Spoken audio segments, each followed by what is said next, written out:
रीना नाम की एक लड़की के बगल में रहता है जो एक गंभीर बीमारी से पीड़ित है, जो उसे अपने घर तक सीमित कर देती है। भले उसकी माँ इसे उसकी कल्पना की उपज के रूप में खारिज कर देती है, पर वह कीड़ों के झुंड के भयानक मतिभ्रम का अनुभव करती रहती है और उसकी त्वचा में कई सारे छेद भी हैं। रीना का परिवार एक ऊंचे बगीचे में है और जब कभी भी रीना अवसर प्राप्त करती है तो वह बाहर आ जाती है और यूजी को झाड़ियों की तरफ इशारा करते हुए खिलखिला के वापस घर ढुक जाती है।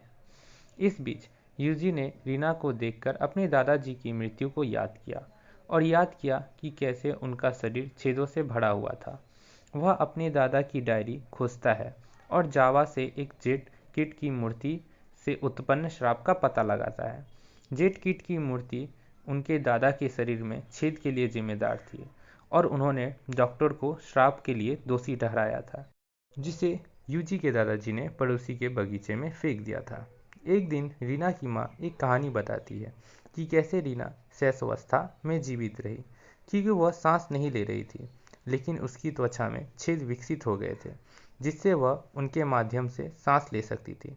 हालांकि अभिशाप की वास्तविकता की उत्पत्ति अभी तक स्पष्ट नहीं हो सकी। बाद में कहानी में हिदेयो यूजी को बताता है कि उसने रीना के घर के पास झाड़ियों में जेट मूर्ति को पुनः प्राप्त करने की कोशिश की थी। हिदेयो यूजी का सबसे अच्छा मित्र है और अब उसे श्राप मिल चुका है जिससे उसके शरीर पर कई सारे छेद हो गए हैं। जब यूजी रीना के परिवार को अपने दादाजी के श्राप में शामिल होने के बारे में बता ही रहा था तो डॉक्टर वहां पे आ जाता है, जिसे हृदय देखकर चिल्लाते हुए भाग गया। जबकि रीना अब खुश दिखती है, भले ही वह अभी भी अपने घर तक ही सीमित रहती है।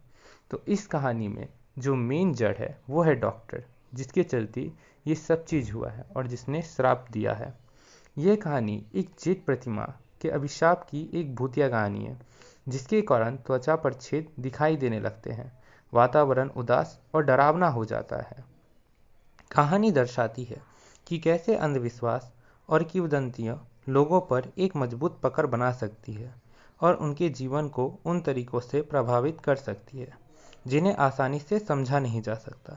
यह शुरू से अंत तक एक सम्मोहक कहानी थी। और अगर आपको मेरा वीडियो अच्छा लगा हो तो प्लीज़ चैनल को सब्सक्राइब करें, क्योंकि एक वीडियो का समरी बनाने में बहुत मेहनत लगती है।